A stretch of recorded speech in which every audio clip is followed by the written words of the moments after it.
La raison pour laquelle il est tout en bas, quoi qu'il en soit, se résume en un mot: ennuyeux.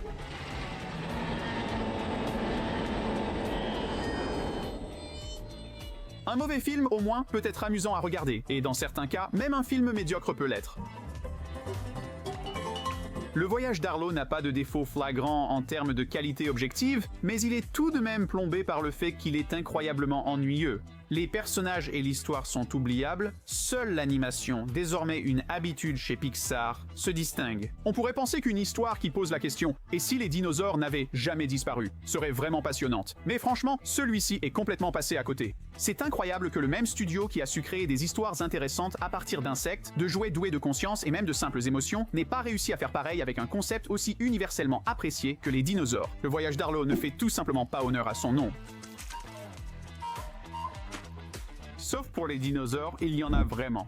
Maintenant, dites ce que vous voulez sur la qualité, mais Cars 2 est tout sauf ennuyeux. Ce film illustre pourquoi certains fans affirment qu'il n'existe pas de mauvais films Pixar. Cela semble être l'exception quasi universelle à cette règle. Félicitations, mec! La structure de ce film est un véritable désordre. Je veux dire, c'est un film de sport et un film d'espionnage mélangés ensemble, et si ce n'était pas déjà un concept assez ridicule, il met en vedette des véhicules doués de conscience. Ah, et bien sûr, Martin est l'espion, donc c'est encore une suite qui oblige le comique attachant à rester trop présent à l'écran. Je suis vraiment juste un transporteur. On aime bien Martin, mais avec modération. Bien que Pixar ne soit pas étranger au concept complètement fou, le studio a généralement le talent narratif pour en faire quelque chose à la fois amusant et cohérent.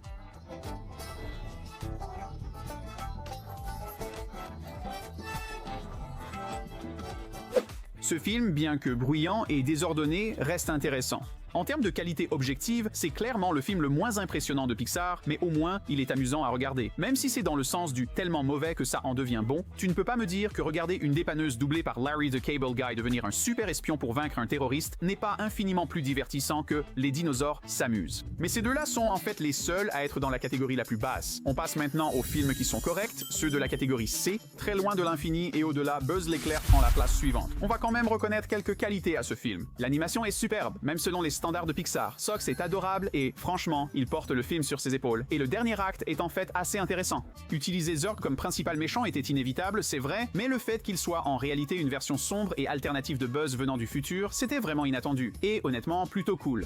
C'est un nouveau clou qui n'a jamais été utilisé. Tu vois, on peut changer les choses. Buzz... À part ça, cependant, Buzz l'éclair est un film d'action qui n'avance pas aussi vite qu'il le devrait. Pour un film dont le héros est Buzz l'éclair parmi tous les personnages, il y a très peu d'exploitation de l'univers spatial. Comme si cela ne nuisait pas déjà à notre engagement, les palettes de couleurs ternes correspondent à la distribution oubliable, sauf Sox. Sox, combien de temps avons-nous été partis? Mayam, 22 ans, 19 semaines, 4 jours.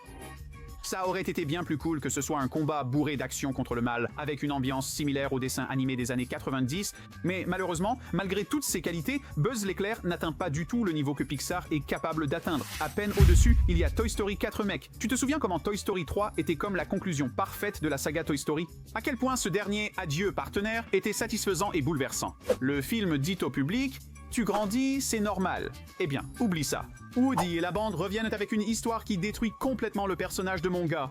Tu sais quoi? Laisse-nous gérer ça. Nous savons exactement quoi faire. Toy Story 4 n'est en aucun cas un mauvais film, mais après une trilogie incroyablement forte, il fait tout simplement pas le figure en comparaison. Quelques touches d'humour et davantage de présence pour la bergère, après son absence dans les 3 premiers films. Orky est aussi un personnage assez attachant, et les autres nouveaux personnages secondaires sont mignons au mieux et sans grand intérêt au pire. À part ça, ce film ne justifie tout simplement pas sa propre existence. Cela peut paraître difficile, mais la fin implore presque le public de revivre l'émotion du 3e film. Woody qui choisit la bergère et quitte Buzz et Bonnie, c'est impensable pour lui dans les premiers films. Donc on a vraiment l'impression que Pixar vous supplie de pleurer. Sauf qu'ils n'ont plus vraiment la capacité, vous voyez, de vraiment vous émouvoir. C'est à peine amusant, voire une tentative inutile de gagner de l'argent. Espérons que Toy Story 5 sera meilleur. Écoutez, je n'arrive même pas à finir cette phrase. Sincèrement, passons à autre chose. Même si ce n'est pas un coup parfait en plein dans le mille, Rebelle est un film qui mérite plus de reconnaissance qu'il n'en reçoit. Ce n'est vraiment pas parmi les meilleurs de Pixar. Attention, l'univers et les personnages ne sont pas aussi mémorables que ce à quoi le studio nous a habitués. Les visuels, bien que toujours excellents, sont plus ternes que d'habitude chez Pixar. Ce n'est pas mauvais, mais pas au niveau habituel du studio. Mais ce film a aussi beaucoup de qualités. Mérida n'est pas le personnage principal le plus attachant. Honnêtement, elle est plutôt bien dépeinte en tant qu'adolescente égoïste et capricieuse qui finit par apprendre sa leçon leçon. Cela aide aussi que sa mère, Éléonore, ne soit pas parfaite non plus. Toutes deux doivent évoluer et changer pour se sauver et réparer leurs liens. La scène de survie en forêt est le moment le plus fort du film. Transmettant un message important, ni les parents ni les enfants qui grandissent ne sont exempts de devenir de meilleures personnes. Tu as toujours été là pour moi. Le méchant est un peu nul, quand même. Genre, c'est littéralement juste un ours. Le méchant, qui est littéralement une peluche, semblait plus menaçant que lui. Cars termine premier dans cette catégorie. Cars est en réalité très simple. C'est un film de sport amusant sur un type arrogant qui apprend à devenir humble et à accepter l'aide des autres. L'amitié entre Tow Mater et Flash McQueen est vraiment très touchante et honnêtement, ils ont plus d'alchimie que ce qu'on ressent entre Flash McQueen et Sally. Oh, je suis désolé, je t'ai fait peur? Eh bien, un peu, mais ça ira. Ce n'est pas grave, Madder, il finira par te remarquer, même si Cars n'est pas le film le plus profond ou émouvant. C'est très bien. Eh bien, on n'est pas aussi bête que tu le penses. Casting de personnages mignons et drôles, beau parcours de rédemption du héros. Concept simple pour se détendre sans réfléchir. C'est un film amusant et correct, suffisant pour le niveau C, mais pas assez bon pour figurer plus haut sur notre liste. Voici le niveau B, mec, ça va en énerver certains parmi vous. Les Indestructibles 2, ce film n'est pas mauvais en soi. Mais comme suite des Indestructibles, ouais, c'est un peu nul, mais ce n'est pas parce que ce film est mauvais. On l'a fait. Il y a des visuels fantastiques, des scènes d'action vraiment réussies, un bon sens de l'humour, etc., etc. Malheureusement, même si le film est correct, il oublie ce qui faisait la particularité des Indestructibles 1, sa satire des films de super-héros et du concept de société surhumaine. Ce type de critique spirituelle, cette répartie, manque presque totalement dans les Indestructibles 2. Nous voulons combattre les méchants. Non, ce n'est pas ce que vous voulez. Et quand on ajoute un méchant nettement moins impressionnant, ça rend ce film difficile à apprécier pour les fans inconditionnels de l'original. Beaucoup de nos critiques envers ce film rappellent celles formulées pour Toy Story 4, mais nous avons un peu plus d'estime pour ce film car il conserve certains éléments qui ont fait la qualité du premier. Les scènes d'action sont excellentes, l'animation spectaculaire et c'est très drôle, mais ce n'est pas une bonne suite. Film correct, mais c'est tout ce qu'on peut en dire. Celui-ci peut surprendre, mais ensuite vient Cars 3. Si cela vous étonne, vous n'êtes pas seul. On oublie facilement l'existence de Cars 3 tant cette série est peu évoquée, surtout comparée à d'autres franchises Pixar. Aussi surprenant que cela puisse paraître, Cars 3 est en fait un film plutôt solide. Non, ce n'est pas une blague, je suis sérieux. Ce film fait un bon travail pour approfondir le personnage de Flash McQueen. Une phrase que je ne m'attendais jamais à prononcer. Notez bien, alors qu'il se rend compte, lentement mais sûrement, qu'il n'est plus au sommet de sa forme. Le film est honnêtement une sorte de cauchemar existentiel, alors que Flash accepte que ses meilleures années sont derrière lui et qu'il n'y a littéralement rien qu'il puisse faire à ce sujet. Leçon numéro 1, tu es vieux, accepte-le. Je lui ai dit ça. Nous le voyons travailler avec de nouvelles équipes de personnages pour s'entraîner et, espérons-le, retrouver son identité en tant que Speed. Mais cela n'arrive jamais. Ah, il arrête de l'accepter dès qu'il est temps de transmettre le flambeau. Ce qui fait que c'est ma dernière chance de te donner ta première chance, Crew. Pour un film de voiture parlante, il a un vrai poids émotionnel et c'est la version la plus attachante de Flash McQueen. Aussi peut-on parler du chapeau de Martin qui est littéralement en forme de circuit avec un Flash McQueen mobile dessus. J'en voudrais bien un, moi aussi. Passons maintenant à Monsters Academy, qui marque un vrai changement de registre. Pas de suite pour l'instant, on en parlera au prochain film car celui-ci est un préquel. Vous vous êtes déjà demandé comment c'était pour Mike et Sully à l'université? Non? Tant pis. Vous pourriez être agréablement surpris. Monsters Academy n'arrive pas à la cheville de son prédécesseur, mais ça vaut quand même le coup d'œil pour les grands fans. Oh là là, je ne peux pas être en retard le premier jour! Le lien entre Mike et Sully est bien développé avec des scènes très percutantes. Mike et Sully doivent tous les deux affronter la réalité. Tout le monde ne peut pas atteindre les rêves pour lesquels ils se battent. C'est un message important à transmettre, surtout dans le monde rempli de contes de fées des films Disney et Pixar. Tous les deux ont appris qu'ils avaient des limites. Ils découvrent aussi leur vrai talent, un message doux amer au cœur d'une des amitiés les plus attachantes de Pixar. Le film brille surtout lorsqu'il se focalise sur la relation entre Mike et Sully, notamment dans la seconde moitié et le troisième acte. Alors que le reste du film est simplement correct, il n'égale pas ses sommets atteints avec Mike et Sully. Maman, on fait une initiation? Oh, effrayant. Eh bien, continuez. Faites comme si je n'étais pas là. Mais ces scènes sont tellement bonnes qu'elles élèvent ce film bien plus haut qu'il ne le serait autrement. Ensuite, nous avons un autre film sur un grand monstre poilu, mais cette fois-ci, c'est plutôt un monstre métaphorique. Alerte rouge suit Malon Lee, une enfant protégée et confiante, qui approche de ses 13 ans et affronte les défis de l'adolescence. Qu'est-ce qui m'arrive? Tu as déjà entendu des histoires similaires. L'enfant veut faire quelque chose, le parent ne veut pas que l'enfant le fasse, et des situations hilarantes s'ensuivent. Blagues à part, c'est un film initiatique correct. Quelques gags burlesques, des moments émotionnels sur le traumatisme générationnel et un affrontement final épique. Le pire qu'on puisse vraiment dire de ce film, c'est que parfois il est un peu moyen, il y a des moments vraiment gênants. Malgré tout, cela n'enlève rien aux qualités du film. Continuons la liste. Ensuite, il y a Le Monde de Dory. La suite tant attendue du monde de Nemo, Le Monde de Dory met le personnage principal sous les projecteurs dans une quête pour retrouver sa famille. Sur ce point, les scènes entre bébé Dory et ses parents sont probablement les choses les plus mignonnes que Pixar ait jamais créées. Non seulement cela, mais elles racontent une histoire touchante et traitée avec sensibilité sur les difficultés d'être ou de soutenir une personne en situation de handicap. Je souffre de perte de mémoire à court terme. Oui, c'est exactement ce que tu dis. Dory est attachante, sans être tournée en dérision. Bien que son handicap soit mis en avant, ses forces, comme son bilinguisme et sa grande connaissance de la vie marine, le sont aussi. Ce type de représentation compte sûrement pour de nombreux enfants et adultes du public. Dory! Oui. Toi et moi, nous étions amis. Non. Les nouveaux personnages sont géniaux aussi. Nous avons déjà parlé des parents de Dory, mais Hank, la pieuvre, le septopus, apporte aussi une dynamique amusante avec son nouveau copain bleu. Si l'on doit vraiment critiquer le film, c'est uniquement Marin. C'est vraiment dérangeant qu'il soit aussi méchant avec Dory pendant la majeure partie du film, surtout quand on voit à quel point Dory s'est donné du mal pour l'aider. Tu sais, retrouver Nemo. Je suppose que c'est vrai. Le Monde de Dory est une suite solide, à voir surtout pour les adorables scènes de Dory bébé. À 2 doigts d'atteindre le rang A, on retrouve le dernier film Pixar élémentaire. Soyons honnêtes avec vous, le classement de ce film est entièrement dû à son animation. Tout dans le film est parfaitement correct, ne vous méprenez pas. Des personnages convenables, un doublage plutôt bon, une histoire d'amour mignonne, même si le rythme est assez lent et qu'il y a quelques moments étonnamment percutants. Il n'y a rien de bizarre ici. Juste un petit élagage. Ne tournons pas autour du pot, ce film semble incroyable. Les couleurs, l'apparence de chaque élément et les gags visuels qui en découlent. Franchement, même le talent de sculpture sur verre d'Ember est tout simplement tellement satisfaisant à regarder. Ce film mérite d'être vu pour son animation, et si vous aimez les films romantiques façon Hallmark, il est fait pour vous.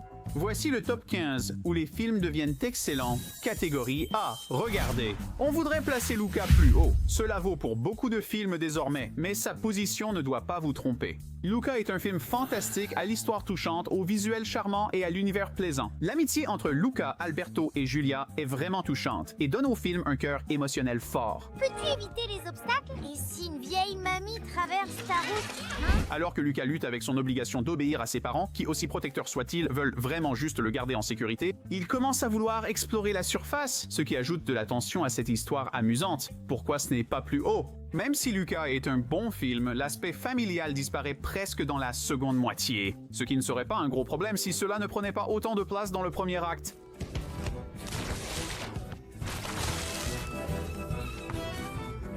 Le film brille surtout quand il suit Luca et Alberto sur la surface, ce qui occupe heureusement l'essentiel du récit. Ne soyez pas trop émotifs si vice-versa n'est pas mieux classé. Ce film transmet un message rare aux enfants. Il est normal d'être triste. Le film montre que Joie découvre que le bonheur n'est pas la seule émotion essentielle et que réprimer les autres peut avoir des conséquences négatives. Le film est aussi vraiment amusant, avec des couleurs vives, des personnages au design original et un bel équilibre entre fantaisie et sincérité. Ils ont dit qu'ils avaient envoyé Riley sur la Lune. Oh, désolé, super. Vice Versa est le premier film de la liste à révéler tout le potentiel de Pixar, ce qui, placé au milieu, est prometteur pour la suite. Faites-nous confiance. Même si le reste de cette liste a été difficile à classer, et placer Vice Versa aussi bas a été l'un des choix les plus difficiles. Surtout parce qu'on n'a pas vraiment d'explication à donner pour sa présence ici. Selon nous, les autres films sont un peu meilleurs. Espérons que la suite lui rende aussi justice. Nous allons enfin rencontrer Anxiété, un personnage qui me donne envie d'accuser Pixar de plagiat sur ma vie. Et plusieurs mois après avoir écrit cela, c'est officiel. Vice Versa 2 est quasiment aussi génial que l'original, à tel point qu'on les considère honnêtement comme pratiquement interchangeables. Qu'est-ce que tu entends par nous? Vice Versa 2 n'est pas aussi profond que le premier, mais il garde l'esprit de l'original et offre un message plus mature. Je peux prendre des notes, gérer ton agenda, promener ton chien et porter tes affaires. Waouh, t'as beaucoup d'énergie. Face à l'anxiété, un film qui l'humanise et montre sa toxicité quand elle échappe au contrôle est exactement ce dont le monde avait besoin. On peut affirmer sans hésiter que la suite surpasse l'original sur l'humour. Tu te souviens de son coup de maître? Je vais tous vous libérer. nous sommes fichus. Les scènes avec Lance et Bluffy comptent parmi les meilleures blagues de l'histoire de Pixar, et il faut respecter un film qui peut te faire rire et pleurer. Oh, les surnoms. Je vais t'appeler Oui. Non. À voir si les critiques ciné sur YouTube vont descendre celui-ci. Pour nous, Vice Versa 2 a su garder le cœur de l'original avec un travail remarquable. S'il vous plaît, ne gâchez pas cette série. Plus sérieusement, oublions les appels à l'aide. Ensuite, Meal on Paths, deuxième film de Pixar après Toy Story, avant Toy Story 2 et Monstres et Sciés. Pas étonnant qu'il soit souvent oublié des fans, non? Meal on Paths est un film fantastique avec de nombreux personnages mémorables. Tous évoluent positivement à la fin. Les insectes du cirque prennent tous leur envol. Flick apprend à assumer la responsabilité de ses erreurs et les autres insectes apprennent à l'apprécier, lui et ses inventions, beaucoup plus. On ne peut pas non plus ignorer à quel point Hopper est un excellent méchant. En 2 films, les méchants Pixar sont passés d'un gamin agaçant à un dictateur fasciste. Impressionnant, tout comme sa mort brutale, mais que c'était vraiment un film pour enfants? Ici, la question ne se pose même pas. Toy Story est l'un des films pour enfants les plus emblématiques, nous inspirant tous à jouer et imaginer davantage. Allez, tout le monde, c'est un braquage, que personne ne bouge. Buzz et Woody sont parmi les personnages Pixar les plus emblématiques. Woody évolue d'un loyal un peu pénible à un vrai leader et joueur d'équipe. Buzz finit par accepter qu'il est un jouet. Buzz, tu peux venir m'aider? Une aventure amusante et imaginative qui incarne l'esprit des films Pixar.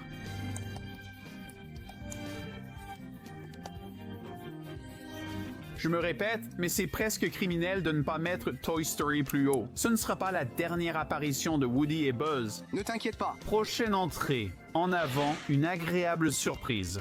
Le truc de Pixar, c'est de prendre des idées banales, ou du moins déjà explorées, et d'en faire quelque chose de vraiment spécial. Cela dit, En avant était un pari. Un sujet aussi vaste que la magie dans la société moderne aurait facilement pu nous donner un autre mauvais dinosaure. Heureusement, En avant est en réalité un vrai plaisir.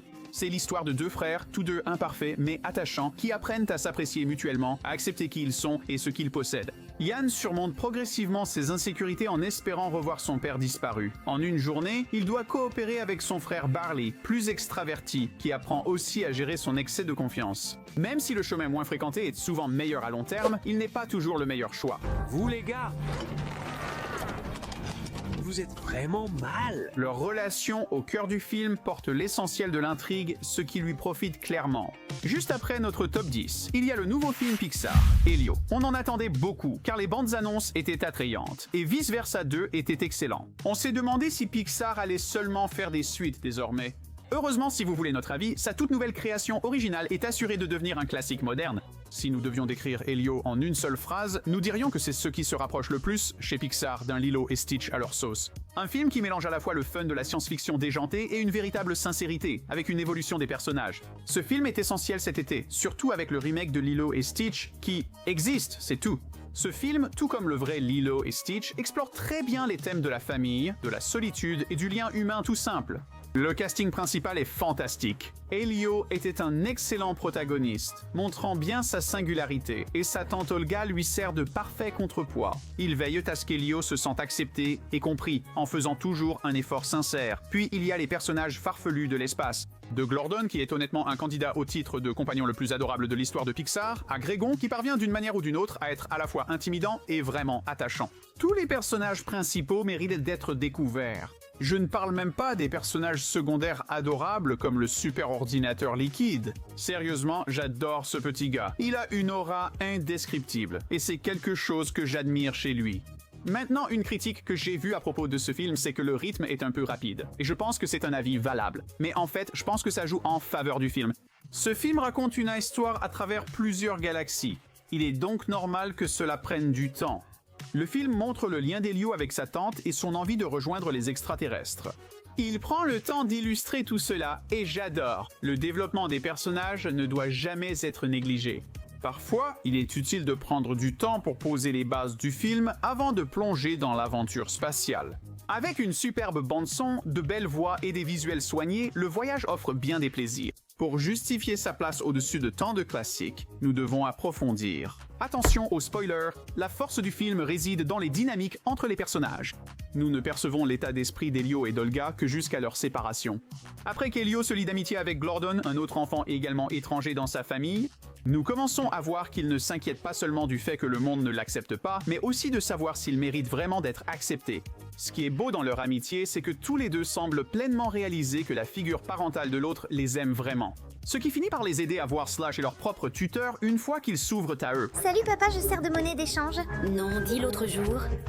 Nous arrivons à Grégon et Olga. Tout d'abord, nous aimons le fait qu'il n'y ait jamais eu un moment où Olga n'a pas été présentée sous un jour sympathique, même lorsqu'elle faisait des erreurs. Le film n'a jamais fait d'Elio un méchant pour ses difficultés d'acceptation, ce qui rend leur évolution d'autant plus agréable à suivre. Olga, après son départ, fait tout pour comprendre Elio et avoue combien il lui manque. L'un des dénouements les plus émouvants proposés par Pixar depuis des années.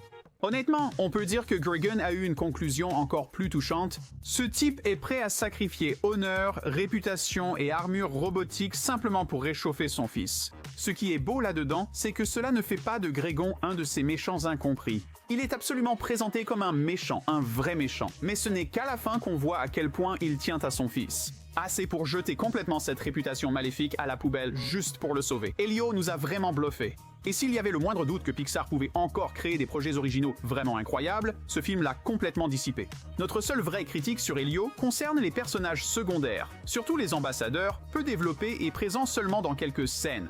On pense qu'on aurait pu faire plus avec eux, mais la force du casting principal a compensé. Elio est un classique moderne et sans doute l'un de mes Pixar préférés, mais certains anciens classiques restent imbattables. Oh, les revoilà déjà. Je ne m'y attendais pas, mais d'accord. Toy Story 2 suit. Une suite digne de ce nom, en effet. Toy Story 1 montrait Buzz accepter son identité de jouet, tandis que la suite montre Woody accepter la sienne, celle de jouet d'Andy.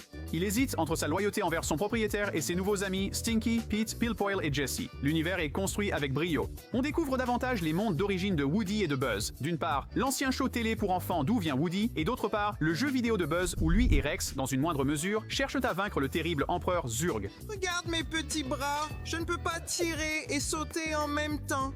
Il n'y a pas grand-chose de compliqué à dire sur pourquoi ce film est aussi génial. Il l'est tout simplement, mec. Les anciens personnages ont plus de temps à l'écran et les nouveaux sont tous excellents. Al est un bon antagoniste et Pete le Puant un méchant surprise aux motivations compréhensibles. Passons à la prochaine entrée, Ratatouille, comme si je n'avais pas déjà assez faim. Un film raconte l'histoire d'un rat qui devient chef en contrôlant un cuisinier maladroit sous un chapeau. C'est une histoire touchante sur la relation homme-rat. En résumé, il ne faut pas renoncer à ses rêves à cause du jugement des autres. Ratatouille est moins spectaculaire que d'autres films Pixar, mais ça joue beaucoup en sa faveur. Les dures réalités de la vie ne sont en rien édulcorées, comme dans cette scène brutale où le père de Rémi lui montre exactement pourquoi les rats ne sont pas les bienvenus dans la grande ville. Le monde où nous vivons appartient à l'ennemi. Nous devons vivre prudemment. Mais la magie Pixar opère. C'est réaliste, amusant et inspirant. Comme le montre la scène avec Anton-Ego, parfois les choses les plus simples ont le plus d'impact. Et s'il y a un film qui démontre cela encore mieux que Ratatouille, c'est sans doute Soul, qui complète cette catégorie. Je vais dire officiellement que c'est le film Pixar le plus percutant. Cette scène où Joe réalise lentement que le but de la vie, c'est simplement de vivre. Ce message restera toujours pertinent. Ce film raconte l'histoire d'un homme prêt à tout pour revivre son rêve. Il réalise finalement qu'il a négligé l'essentiel en chemin. J'ai juste peur que si je mourais aujourd'hui, ma vie n'aurait servi à rien. Ce n'est pas un film parfait, le rythme est irrégulier et ça traîne parfois. Mais son magnifique message le place au-dessus de beaucoup d'autres, surtout parmi les films pour enfants. Soul est un film qui porte bien son nom et honnêtement, il nous a inspiré à simplement profiter davantage de la vie, sans trop réfléchir, juste en le faisant. Essayez-le, vous ne serez pas déçus. Nous passons maintenant à notre top 7. Voici la crème de la crème, les films Pixar de catégorie S par excellence. Allons-y à fond pour Coco pour lancer cette catégorie. Style visuel inédit, émotion forte avec interdiction musicale familiale, tout est validé. Préparez-vous. Un bon méchant avec un twist. Validé, Coco est un des meilleurs Pixar récents. La progression lente de l'histoire de Mamie Coco rend la fin l'une des plus puissantes de l'histoire de Pixar. Et ce qui est génial, c'est que toute la montée en puissance rend ce moment facile à atteindre. Coco est rythmé, magnifiquement animé et réalisé avec l'une des meilleures histoires parmi les films Pixar. Ah, pour avoir tué l'amour de ma vie? Qui? Elle parle de moi. Je suis l'amour de ta vie. Je ne sais pas, je suis toujours en colère. S'il n'est pas plus haut, c'est parce que les films suivants sont excellents. Là-haut est juste hors du top 5. L'introduction de ce film n'a pas besoin d'être présentée. L'histoire d'amour de Carl et Ellie est racontée en seulement quelques minutes, mais elle est suffisamment magique pour servir de centre émotionnel fort au reste du film. Carl n'apprécie tout simplement plus la vie, mais cela change lorsqu'il est menacé d'expulsion et décide d'emporter sa maison en la faisant voler grâce à des ballons. Il emmène sans le savoir Russell, un garçon du quartier qui petit à petit devient comme le fils qu'il n'a jamais pu avoir avec Ellie. Film très émouvant, avec l'un des débuts et fins les plus marquants du studio. Cela dit, le milieu du film, bien qu'excellent et avec le légendaire Doug, mon maître m'a fabriqué ce collier. C'est un maître bon et intelligent, et il m'a fait ce collier pour que je puisse parler. Écureuil. C'est bien pâle en comparaison de l'incroyable beauté de ces serre-livres. Nous entrons maintenant dans le top 5 et nous commençons avec Le Monde de Nemo. On a déjà dit que, sans les poissons qui parlent, Le Monde de Nemo ne ressemble pas à un film pour enfants. Salut, je m'appelle Dory. Salut Dory. Et moi? Eh bien, je ne pense pas avoir jamais mangé de poisson. Eh bien, c'est incroyable! Bien joué, mon pote. C'est l'histoire d'un père veuf qui part désespérément à la recherche de son fils kidnappé, aidé seulement par une femme souffrant d'un handicap qui affecte sa mémoire. Oh mais Dunko pensait que tu pourrais simplement oublier le décor sous-marin. C'est toujours l'un des plus beaux films de Pixar, avec certains des meilleurs visuels sous-marins qui existent, même aujourd'hui. L'humour est excellent, les personnages principaux sont mémorables et attachants, et le film à la fois doux et bouleversant. Ne touche pas au bouton. Nemo! On ne peut pas toucher à l'eau derrière. À la recherche de Nemo te fera rire, pleurer, mais surtout avancer. Logiquement, Les Indestructibles suit, prouvant qu'il mérite son titre. Les films de super-héros doivent vraiment se distinguer, surtout vu leur nombre actuel. 20 ans après, Les Indestructibles demeure un des meilleurs films Pixar et du genre. Monsieur Indestructible compte parmi les meilleurs héros écrits par Pixar. C'est l'heure du spectacle. Et Syndrome est l'un des meilleurs, si ce n'est le meilleur, méchant de cet univers. Je suis un super-héros. Je suis Syndrome. Le film devient étonnamment sombre pour un film familial. Syndrome menace carrément de tuer la famille de Bob et est prêt à laisser Mirage mourir. Malgré les controverses autour des super-héros, Les Indestructibles reste un film remarquable qui mérite ses éloges. Il reste non seulement l'un des meilleurs films de Pixar, mais aussi un film qui redéfinit son propre genre. Si vous aimez les œuvres qui satirisent les super-héros comme Invincible, The Boys ou My Hero Academia, remerciez Monsieur Indestructible et son équipe. Notre seule plainte concerne le flou sur la question principale du film. Où était le super costume de Frozen? Tu me dis où est mon costume, femme? On parle du bien commun. Le bien commun. Je suis ta femme. Je suis le plus grand bien que tu puisses jamais avoir. Nous ne le saurons peut-être jamais maintenant. La médaille de bronze de la grandeur cinématographique, je ne savais pas trop comment l'appeler celle-là, revient à Toy Story 3 qui complète la saga la plus emblématique de Pixar. Toy Story 3 était la conclusion idéale de la série, offrant à chaque personnage principal son moment de gloire. Les thèmes de la maturité sont intemporels et bouleversants. Les nouveaux membres du casting sont aussi excellents, surtout Lotso qui rivalise avec Syndrome comme grand méchant Pixar. Donné par cet Andy, hein? Eh bien, c'est sa loi, shérif. Il ne peut plus te faire de mal. Attends. Maintenant, installons-vous confortablement. Sérieusement, que vous aimiez les méchants complexes ou impitoyables, ce type convient parfaitement. À un moment donné, on lui offre la rédemption, ce qu'on pourrait espérer vu la dureté de sa vie, et il la rejette ouvertement. Et mon pote, tu ferais mieux de la fermer. Lotso est l'un des grands atouts du film. L'intrigue tendue offre des méchants intimidants et des scènes d'évasion pleines de suspense. Buzz se fait carrément lobotomiser à un moment, parfois ça c'est presque de l'horreur et on adore. Mais en réalité, ce film ne serait rien sans l'incroyable finale. Andy fait ses adieux à ses jouets, les présente à Bonnie, puis ses jouets nous disent aussi au revoir. Adieu, partenaire. C'est une belle conclusion pour la franchise, et nous sommes heureux qu'aucune suite inutile n'ait annulé ce moment. Il a été très difficile de départager les deux premiers. Classement difficile, mais Monstres et Si obtient la deuxième place. C'est le meilleur du cinéma familial. Super. Peu de personnages, mais fiers, Mike et Sully incarnent la meilleure amitié Pixar. Boo est adorable. Nous tuerons pour elle, et Randall et Waternoose. Mon Dieu, ces deux-là sont des méchants terrifiants. Vous avez votre méchant compréhensible, ou du moins sympathique, avec Waternoose, et votre menace purement maléfique avec Randall. Honnêtement, il est toujours aussi effrayant aujourd'hui qu'il l'était quand je regardais ce film enfant.